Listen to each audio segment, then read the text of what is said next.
Christopher मैककेंडलस एक ऐसा लड़का जिसकी जिंदगी बाहर से बिल्कुल परफेक्ट लगती थी। अच्छा घर, पढ़ाई में कमाल और एक चमकता हुआ भविष्य। 1990 में जब उसने एमोरी यूनिवर्सिटी से शानदार अंकों के साथ ग्रेजुएशन किया तो उसके माँ बाप का सपना था कि अब वो लॉ स्कूल जाएगा, बड़ा वकील बनेगा। ट्रेस अगेन दीजिएगा जिसे लोग कामयाबी का नाम देते हैं, लेकिन उनके बेटे के दिल में कुछ और ही चल रहा था। बचपन से ही उसने अपने घर में झगड़े देखे, दबाव महसूस किया और यह भी देखा कि लोग सिर्फ पैसों और नाम के पीछे भागते हैं। उसे यह सब बनावटी लगता था। वो सोचता था, क्या यही जिंदगी है? क्या इंसान सिर्फ दौलत और चीजें जमा करने के लिए पैदा हुआ है? उसके दिल में जवाब साफ था, नहीं। असली खुशी इन सब में नहीं, बल्कि उस सच्चाई में है जो दुनिया के शोर से दूर कहीं छुपी हुई है। और फिर एक दिन उसने सब कुछ छोड़ देने का फैसला कर लिया, बिना किसी को बताए। उसने अपनी सारी बचत $24,000 दान कर दिए, कार को छोड़ दिया, क्रेडिट कार्ड काट दिए और जो थोड़े पैसे बचे थे उन्हें भी आग में जला दिया। उस पल से उसने जैसे अपनी पुरानी पहचान को खत्म कर दिया। अब वो क्रिस्टोफर मैककेंडलस नहीं रहा, अब वो था अलेक्जेंडर सुपरट्रैम्प, एक मुसाफिर जो सच्चाई और आजादी की तलाश में निकल पड़ा था। और उसकी मंजिल थी अलास्का।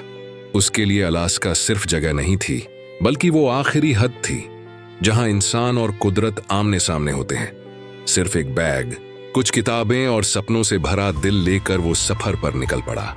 लिफ्ट लेकर शहर से शहर, सड़क से सड़क चलता गया। कभी नदियों के किनारे सोता, कभी रेगिस्तानों में अकेला चलता। उसके लिए यह सफर सिर्फ जीने का नहीं, बल्कि खुद को खोजने का था। रास्ते में उसे कई लोग मिले और हर मुलाकात ने उसे थोड़ा बदल दिया।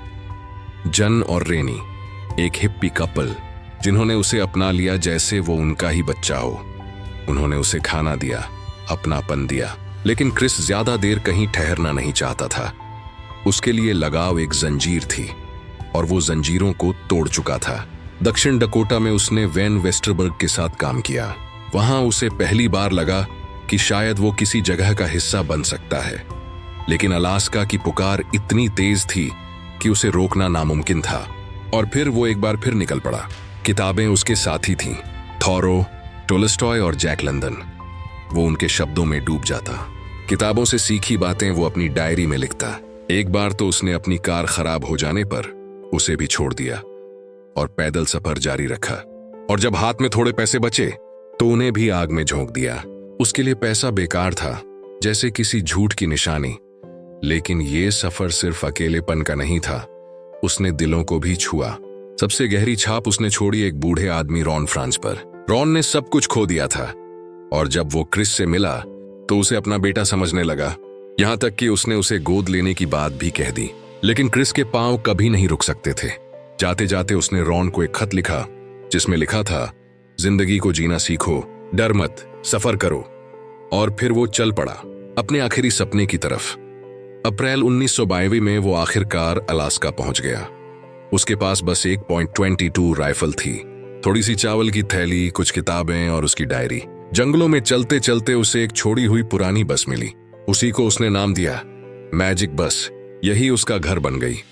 शुरुआत में सब कुछ सपनों जैसा था। वो खरगोश पकड़कर खाता, जामुन चुनता, आग पर खाना बनाता, अपनी डायरी में लिखता, ना फोन, ना स्विमिंग पूल, ना पालतू जानवर, ना सिगरेट्स, बस असली आजादी। उस वक्त वो यकीन करता था कि उसने वही पा लिया है जिसकी तलाश में वो निकला था। लेकिन जंगल खूबसूरत होने के साथ साथ बेरहम भी था। धीरे धीरे खाना कम होता गया, खरगोशों से पेट नहीं भरता था, मांस खराब हो जाता। और फिर उसने वो गलती कर दी जिसने उसकी किस्मत बदल दी। उसने एक पौधे को खाने योग्य समझकर उसके बीज खा लिए। वो बीज जहरीले निकले। जहर ने उसके जिस्म को तोड़ना शुरू कर दिया। उसने सोचा वापस लौटना चाहिए, लेकिन जब वो नदी तक पहुंचा तो पाया कि अब वो पहले जैसी शांत नहीं थी। बर्फ पिघलकर उसे एक उफनते सैलाब में बदल चुकी थी। अब वो फंस चुका था। जंगल जो कभी उसकी आजादी था, अब उसकी कैद बन गया था। दिन बीतते गए और उसकी डायरी बदलती गई। पहले के पन्नों में आजादी की खुशी थी, लेकिन आखिरी पन्नों में अकेलेपन का दर्द। और फिर उसने वो सच्चाई लिखी जो शायद उसकी सबसे बड़ी सीख थी, खुशी तभी असली होती है जब उसे बांटा जाए। अगस्त 1992 में जब उसका जिस्म बिल्कुल कमजोर हो गया, वो मैजिक बस में लेटा रहा। आखिरी बार उसने कागज पर लिखा, मैंने एक खुशहाल जिंदगी जी है और खुदा का शुक्रिया अदा करता हूँ। अलविदा और सब पर खुदा की रहमत हो। और फिर सिर्फ 24 साल की उम्र में क्रिस ने हमेशा के लिए आंखें बंद कर लीं।